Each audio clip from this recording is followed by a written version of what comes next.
Ya, kalau dulu makanya disebutkan, tadi sebenarnya Pak Heri sudah memberikan clue yang bagi saya itu cukup memberikan jawaban untuk semua. Ketika teropong ditemukan dan sebagainya ditemukan, itulah sesungguhnya bagaimana memenuhi dan meningkatkan kesejahteraan masyarakat. Itu kuncinya.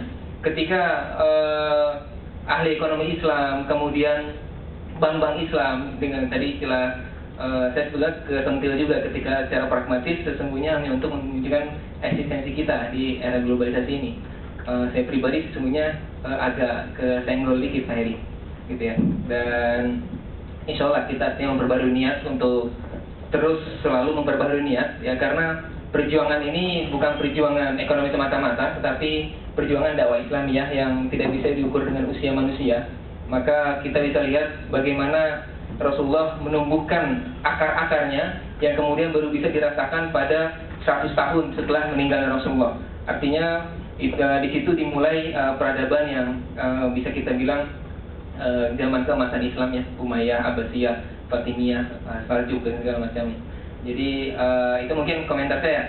Artinya ke depan presentation next week akan diisi oleh Dr. Ugi, dan jangan sampai terlewat karena materinya adalah materi yang sangat menarik, insya Allah. Historical of Islamic Economic Thought, jam 3 tepat, karena saya minta ke Pak Ugi langsung dalam bahasa Inggris semua, dan beliau setuju. Jadi insya Allah jangan sampai kelewat. Terima kasih.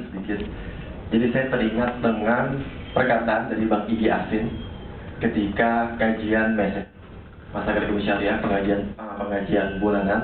Beliau mengatakan memang pada saat ini Bank Syariah belum mempunyai dampak yang positif kepada masyarakat. Kenapa enggak? Karena sekarang ini kan masih 1,52%, ya, sekitar segitu, ya. Dan Bang Igi menghitung, kalau misalkan kita dalam Bank Syariah bisa dampak kepada masyarakat, itu perhitungan sebesar 30%. 30% market share-nya. Itu insya Allah bisa memiliki dampak positif kepada masyarakat Indonesia. Lalu pertanyaan berikutnya mengenai yang DPS. Apakah DPS sudah mempunyai peranan yang cukup efektif? Saya rasa sampai saat ini tidak efektif, ya. Misalkan ketika saya ke BSM, saya kurang nanya mengenai mudorobahnya, ternyata mereka memakai interest market, gitu. Terus apa bedanya dengan bank konvensional, gitu? Dan saya rasa DPS sudah mengetahui hal itu. Kenapa nggak bertindak, gitu? Nah, itu yang saya rasa DPS itu sampai saat ini masih belum efektif. Saya rasa DPS sudah tahu, misalkan mudorobah sekarang masih interest market dipakainya. Lalu ketika perhitungan dengan para pedagang yang tanda kutip yang belum mengetahui akuntansi, misalkan ini modal buat usaha, ini modal uangnya dia pribadi buat konsumsi segala macam.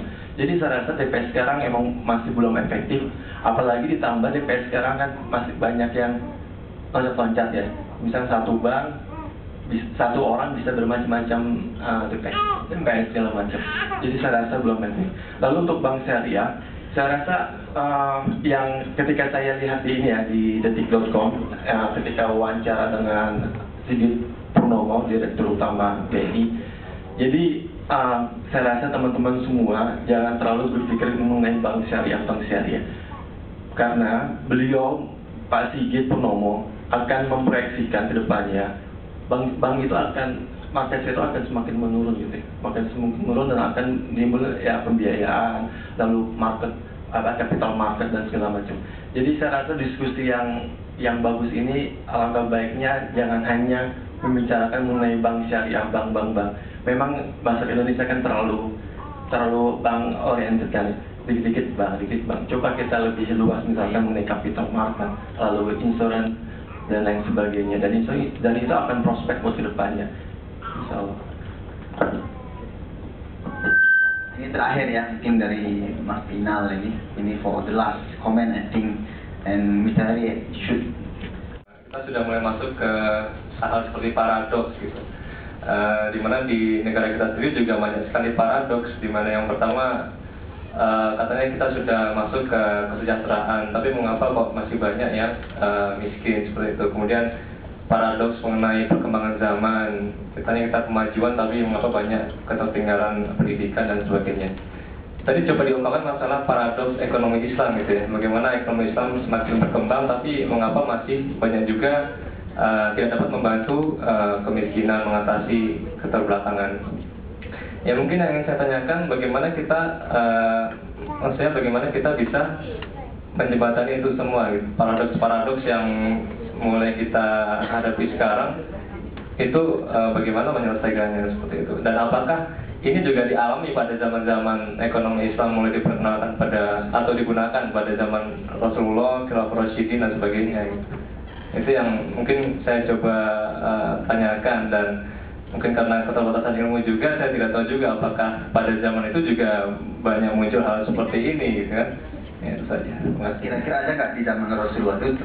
Pertanyaan terakhir dari Bayu ya, dan saya kira Pak Arif juga membahas di bukunya, mungkin nanti bisa cerita dikit. Kalau nggak salah bukunya ya. Oke. Share ya sebenarnya, saya bukan kebenaran ini. Dari pernyataan Pak Wahid tadi tentang kemiskinan, terlalu jauh kita mengkaitkan kemiskinan dengan lembaga keuangan syariah. Saya pikir di lembaga keuangan syariah itu ada DPS, Dewan Pengawas Syariah. Dewan Pengawas Syariah itu punya tanggung jawab bagaimana mengimplementasi maksud syariah. Maksud syariah itu terdiri bagaimana memenuhi kebutuhan pokok, kebutuhan pendidikan, kebutuhan rumah, kebutuhan kebutuhan. Nah, saya pikir kalau DPS itu mampu mengimplementasikan apa yang dikatakan syariah itu, maksud syariah, dia akan mampu mempengaruhi produk-produk di perbankan syariah. Nah, perbankan syariah yang saya tahu tidak hanya merubah, ada namanya salam istina dan sebagainya. Itu sesuai dengan konteks perekonomian masyarakat ya. Memang di mana posisi ekonomi Islam, saya kira kita kalau melihat sejarah Rasulullah ya tidak salah juga kalau kita mengatakan bahwa ini adalah antitesa dari sistem yang ada. Karena ketika Rasulullah membangun pun dia berhadapan dengan satu sistem yang sudah cukup mapan, yang kalau dalam istilah sirah itu dikatakan sebagai satu sistem yang bersifat jahiliyah. Meskipun di sana tetap ada unsur-unsur kebaikan. Ya, sehingga ketika di antara ciri ya betapa mapannya sistem itu kan kita bisa melihat pada sistem marketnya, sistem pasar. Sehingga Rasulullah ketika berhadapan dengan sistem pasar yang didominasi oleh kaum Quraisy ya, didominasi oleh kaum Yahudi dan sebagainya, sehingga sampai menciptakan pasar. Formatnya sama-sama pasar, tapi value-nya berbeda. Artinya kita tidak bisa kemudian mengatakan berarti salahkah kita? Apakah kita menciptakan bank itu berarti seolah-olah ini kita tidak eksis, atau kalau bank konvensional tidak ada kemudian apakah bank syariah atau ada, seolah-olah kita mengatakan bank ini bukan bagian dari kebutuhan. Saya kira kalau kita melihat sejarah itu, yang namanya kebenaran itu pasti merupakan antitesa dari kejahatan. Meskipun ya di tengah sistem seperti sekarang bisa jadi ada hal yang bisa kita terima, sebagaimana Rasulullah membolehkan mudharabah, satu praktek sudah berlangsung sejak dulu. Gitu. Nah, jadi di sini saya melihat bahwa ya mungkin fasenya memang sudah sunatullahnya seperti itu. Semua tidak menyangkal sekarang ini dunia dikuasai oleh kaum monetaris. Peredaran uang di pasar financial market 80 kali lipat, sementara ruhnya mereka itu adalah based on riba, ya, dan based on riba. Dan dalam Al-Quran sendiri banyak terminologi yang merupakan antitesa. Yamhaqullahu riba wa yurbis shadaqah. Bagaimana sedekah itu adalah antitesa dari riba, ya, atau zakat dengan riba misalnya, ya, praktek yang riba dengan yang non riba, ya, akad yang di konvensional dengan yang real. Itu saya kira sesuatu yang ini ya. Nah, sekarang memang tinggal bagaimana kalau tadi dikatakan yang kalau ekonomi yang kita perlukan sertifikasi ekonomi Islam, saya kira kita jangan sampai terjebak pada sertifikasi ala Vienna Circle tahun 1929.